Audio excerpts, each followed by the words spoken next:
third party financial verification.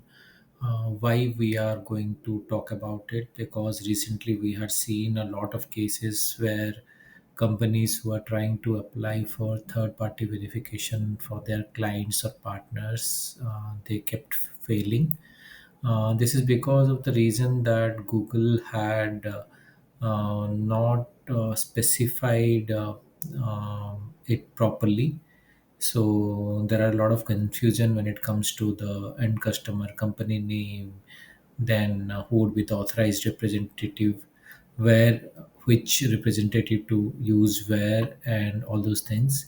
So because of that, like a lot of these, we have come across a lot of complaints from the users or the companies who want to verify the third party, and the third parties were not able to, you know, not able to run ads on Google. And that is the reason we had made this video, recorded this video for to help everyone. And welcome to letsfintech.com. And before we start, so we had written down like what is Google's third party verification. So it's like Google had outsourced its verification to different agencies like G2 Web Services, GDC, Ideology, EY, and Experian. It varies from country to country. This is to avoid, a lot of these loan apps, crypto scams, then unlicensed trading platforms. They dupe the consumers and end users, and have and does a lot of frauds. To avoid that, Google had started this financial verification.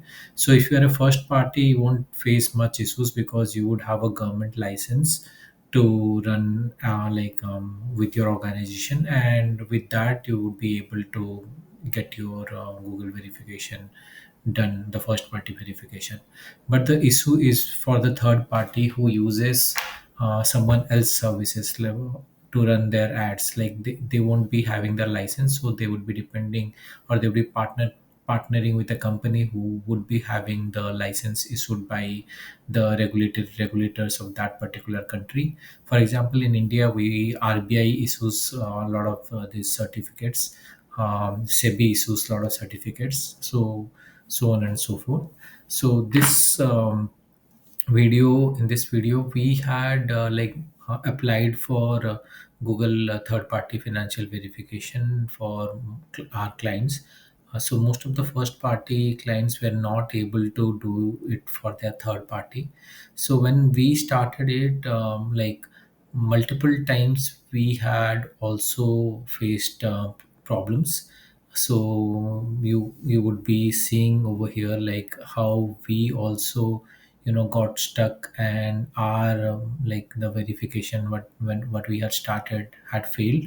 So to start with, so this is one mail. As in when you do the verification, you will receive this acknowledgement mail. Then if you are doing anything wrong, then you will get messages from Google's GTech customer experience support team. So they would be like giving you multiple different types of mail, whether it is account mismatch or a mail ID mismatch. So that is how it is. And finally, if you are getting succeed, or your like everything you had done is right, then you will get a mail like this, like thank you for applying for approved third party verification to run financial services ads approved by you. We are pleased to inform that your application was successful. So to start with, what is the procedure to apply for third party financial verification?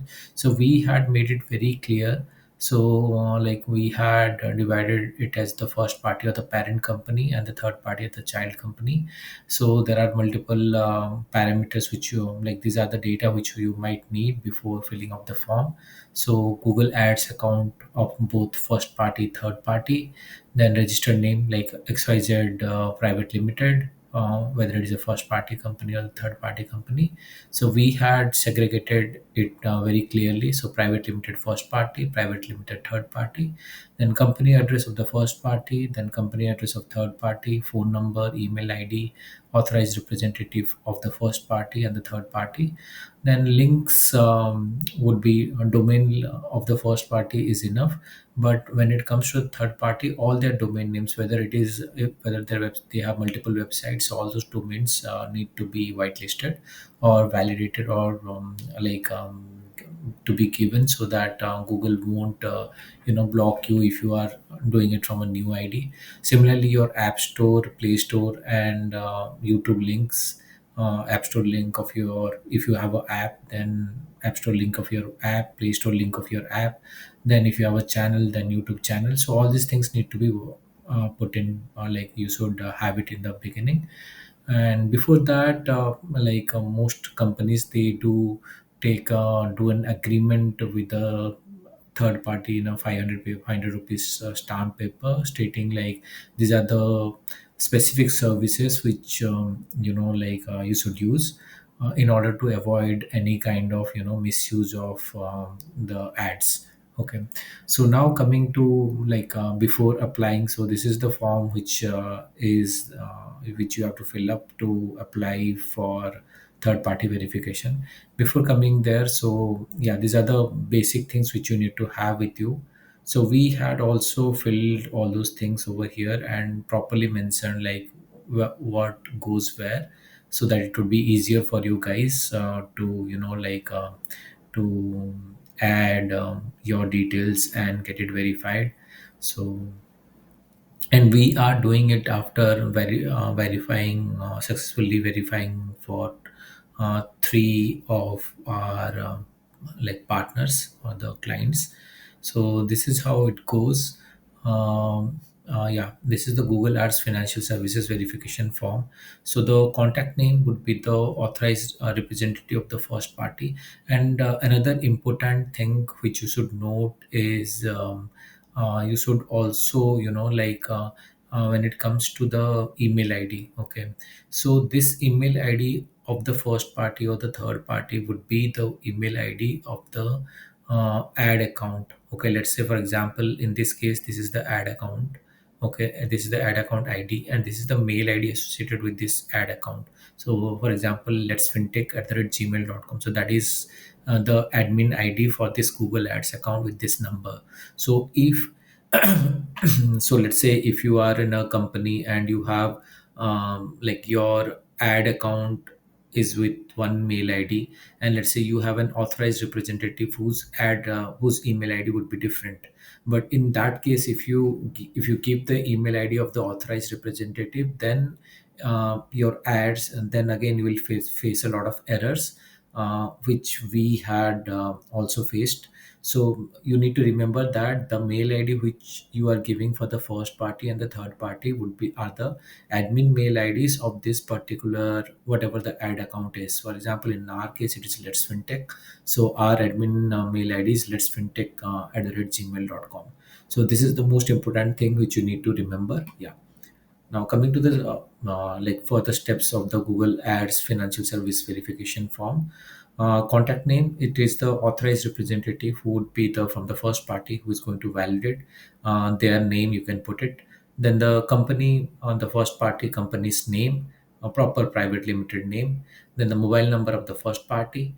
Email CC is the copy. So whatever the first party email IDs are there, and if you want someone else from your company to be in the CC, so you can add their mail IDs as well. So by default, since you would be the one who would be applying for the third party verification, so the first party email you will be doing it from your Google Ads account. Um, Google Ads account. So your the first party ad account would be captured over here by default.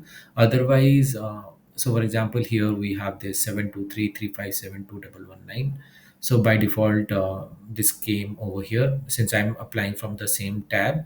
But again, if it is not there, if you are doing it from incognito mode, so here the Google Ads account of the first party would be there. Then you need to select the country. It is India in our case, but you can choose others depending on the country from where you are applying. Then this is that I'm an India authorized advertiser, financial services advertiser that are licensed by the relevant Indian financial services regulator. So while doing the first party verification, you would have come across this. So since you are authorized by the regulators, so you would have to select this one. Then since you are doing it for a third party, so you have to select this option. Then select this one. I have read and understood the above. Then the authorized representative. So who is the authorized representative applying for a verification? So this would be the first party one, not the one from the third party. So this would be the first party one. Then organization address. So as this is mentioned, please enter the address of the third party financial services organization approved by you. You have to give the address of the third party organization. Then here it comes the again contact email address of the authorized representative. So email ID of the first party you have to give. Then please provide the domain or website you are using for advertising on Google Ads, which are not related to financial services. You can always give the domain or the website of the first party, not the third party. Okay, so here you have to give the first party. Now it comes to the Google Ads account customer ID. So here you have to give the ad account of the third party whom you are trying to verify. Okay, so from here onwards, the third party exact details would you have to enter.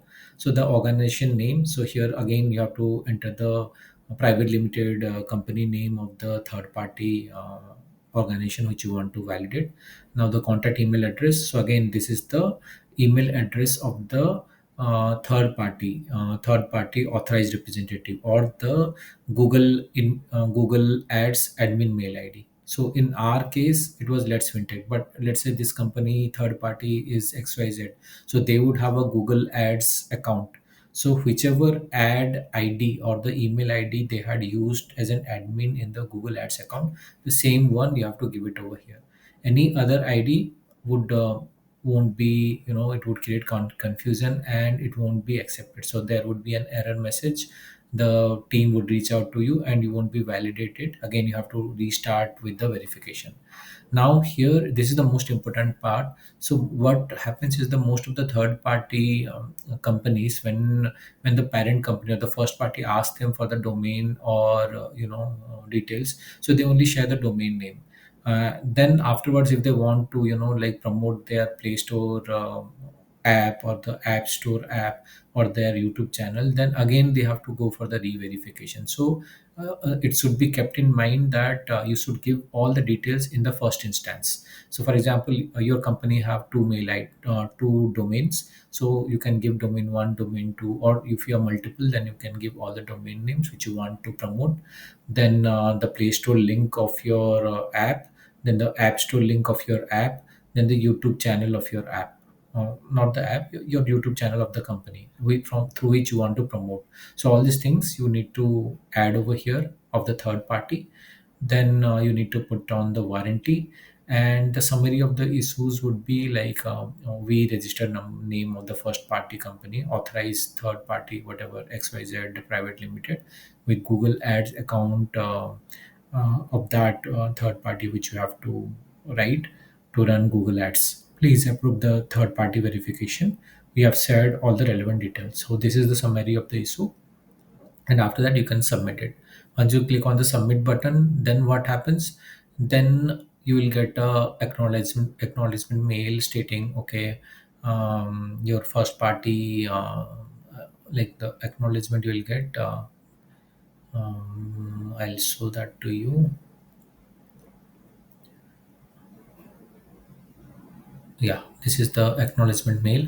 Hi, thank you for submitting the verification request for an approved third party, and they'll say that within 5 business days they'll be able to share the status. So in the last three companies we did the verification. So after receiving the first message, they had verified it within like 3 hours, 4 hours maximum. So that is how it is being done, and this is the proof that we had done successfully the verified the company's name. So if any issues, you can always reach out to us. Thank you.